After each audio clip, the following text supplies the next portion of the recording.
20 दिसंबर 1955 डोंगरी, बम्बई। रात के 10 बजे टेमकर मोहल्ले की एक संकरी गली में सीलन भरी दीवारों के बीच एक पुलिस कांस्टेबल के घर में एक बच्चे की पहली किलकारी गूंजी। बाहर समुद्र की खारी हवा चल रही थी। अंदर एक माँ की आंखों में खुशी के आंसू थे। इब्राहिम कासकर, जिन्होंने जिंदगी भर इज्जत और ईमानदारी की रोटी खाई, उन्होंने अपने नवजात बेटे को गोद में उठाया और उसका नाम रखा दाऊद। उस रात डोंगरी की तंग गलियों को क्या पता था कि जो बच्चा अभी रो रहा है वह एक दिन पूरे देश को रुलाएगा। डोंगरी 1960 के दशक में बंबई के सीने पर एक ऐसा घाव था जहां गरीबी और अपराध एक ही चादर ओढ़कर सोते थे। इब्राहिम कासकर का परिवार इसी मोहल्ले में रहता था। 8 बच्चे, एक हाउसवाइफ और एक हेड कांस्टेबल का वेतन, जो 10 लोगों का पेट भरने के लिए बहुत कम था। इब्राहिम कासकर का रत्नागिरी के खेड़ गांव से बंबई तक का सफर एक ईमानदार आदमी की कहानी थी। आजाद मैदान पुलिस स्टेशन के सीआईडी विभाग में उनका नाम इज्जत से लिया जाता था। हाजी मस्तान और करीम लाला जैसे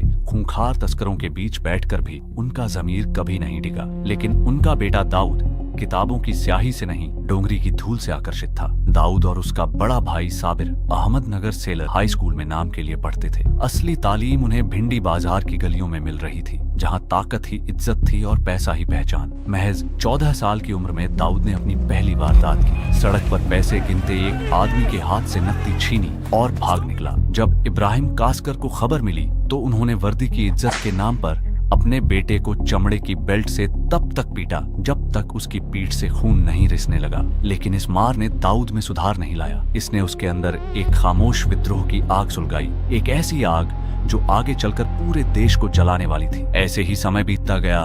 तंग आकर इब्राहिम कासकर ने हाजी मस्तान से गुजारिश की, मस्तान भाई, मेरे बिगड़े हुए बेटों को कोई काम दिला दो। मस्तान के कहने पर दाऊद और साबिर ने मनीष मार्केट की एक दुकान में काम किया, लेकिन ईमानदारी का पसीना उन्हें रास नहीं आया। कुछ हफ्तों में वे वापस गलियों में थे, जेबकतरी, छिनतई और हफ्ता वसूली में। जिस पिता की वर्दी शहर के कानून की हिफाजत करती थी, उसी की छत के नीचे कानून का सबसे बड़ा भक्षक पल रहा था।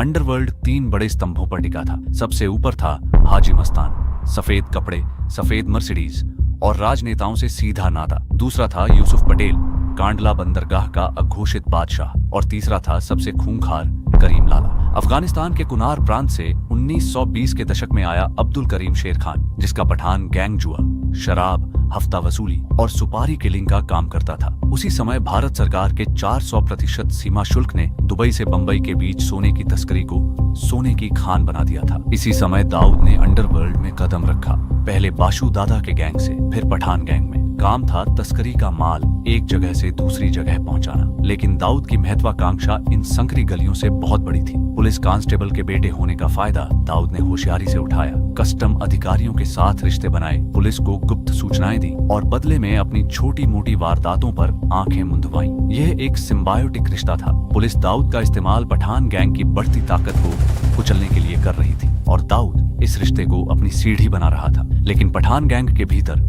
दरारें बढ़ रही थीं। करीम लाला के भतीजे समद खान और उसके गुर्गे अमीरजादा और आलमजेब, इन सब के साथ दाऊद का टकराव होने लगा था। दाऊद समझ चुका था, दूसरों के लिए काम करके वह कभी बंबई का बेताज बादशाह नहीं बन सकता। दाऊद ने अपना खुद का गिरोह बनाया, डी कंपनी। यह कोई आम गली का गिरोह नहीं था, यह एक मल्टीनेशनल कॉर्पोरेट स्ट्रक्चर की तरह काम करता था। तस्करी, रियल एस्टेट, बिल्डरों से हफ्ता वसूली, बॉलीवुड फिल्मों की फाइनेंसिंग, हर विभाग बटा हुआ था। टाइगर मेमन और छोटा शकील जैसे दिमाग इस कंपनी के बोर्ड ऑफ डायरेक्टर्स बन चुके थे। 12 फरवरी 1981 रात के 1:30 बज रहे थे। प्रभा देवी के सर्वो केयर पेट्रोल पंप पर एक कार आकर रुकी। स्टीयरिंग पर था दाऊद का बड़ा भाई साबिर इब्राहिम कासकर, साथ में उसकी गर्लफ्रेंड चित्रा थी। साबिर बेफिक्र था। अचानक पीछे से एक सफेद एम्बेसडर आकर रुकी। एम्बेसडर से 5 हथियारबंद लोग निकले, मानिया सुरवे के साथ पठान गैंग के अमीरजादा, आलमजेब और सिद्दीकी। उन्होंने चित्रा को जाने दिया, फिर ऑटोमेटिक हथियारों से साबिर की गाड़ी को छलनी कर दिया। 5 गोलियां साबिर के शरीर में उतर गईं। पेट्रोल पंप के ठंडे फर्श पर फैलता साबिर का खून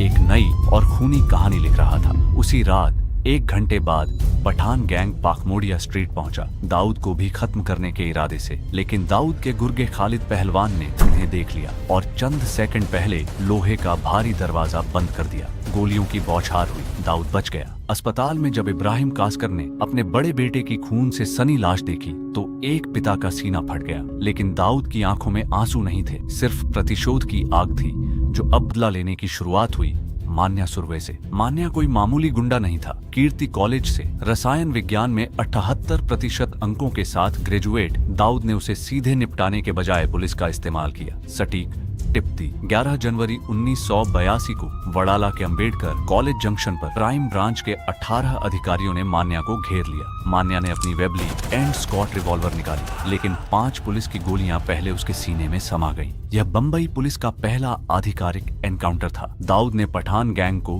खत्म करने की ठान ली। उसके द्वारा आलमजेब के खिलाफ फर्जी केस दर्ज करवाए गए। वह गुजरात भागा। वहां भी दाऊद के इशारे पर पुलिस ने एनकाउंटर में उसे ठिकाने लगा दिया। 1981 से 1985 के बीच बंबई की सड़कों पर 50 से अधिक गैंगस्टर मारे गए। पठान गैंग 6 सितंबर 1983 बंबई का सत्र न्यायालय सुबह 11:30 बजे। क्राइम ब्रांच के इंस्पेक्टर इसाक बागवान अमीरजादा नवाब खान को अदालत में पेश कर रहे थे। ये अमीरजादा वही था जो दाऊद के भाई की हत्या में शामिल था। दाऊद ने अमीरजादा की हत्या के लिए 5 लाख रुपए की सुपारी बड़ा राजन को दी थी। बड़ा राजन ने यह काम सौंपा एक 20 साल के बेरोजगार नौजवान डेविड परदेसी को। डेविड पुलिस के सुरक्षा घेरे को चकमा देते हुए अदालत में दाखिल हुआ। अचानक शर्ट के नीचे से रिवॉल्वर निकाली। 5 फीट से भी कम दूरी से अमीरजादा पर गोलियां दाग दी। वह खून से लथपथ होकर गिर पड़ा। अदालत में चीख पुकार मच गई। डेविड खिड़की से कूदने वाला था कि इंस्पेक्टर बागवान की गोली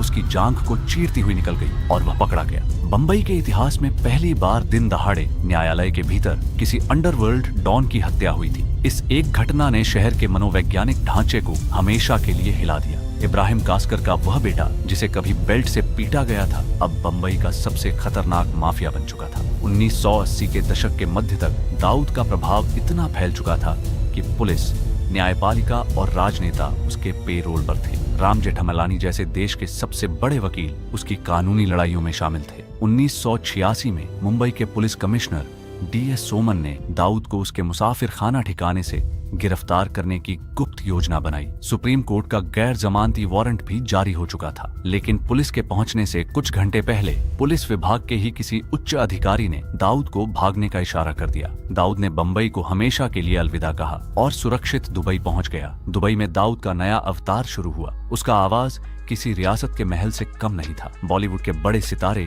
नेता, कारोबारी सब उसकी मेजबानी का लुत्फ उठाते थे। उसकी पार्टियों में हाजिरी देना एक स्टेटस सिंबल बन गया था। टेलीफोन और सैटेलाइट कम्युनिकेशन ने दुबई से बैठकर पूरे बंबई को कंट्रोल करना संभव बना दिया।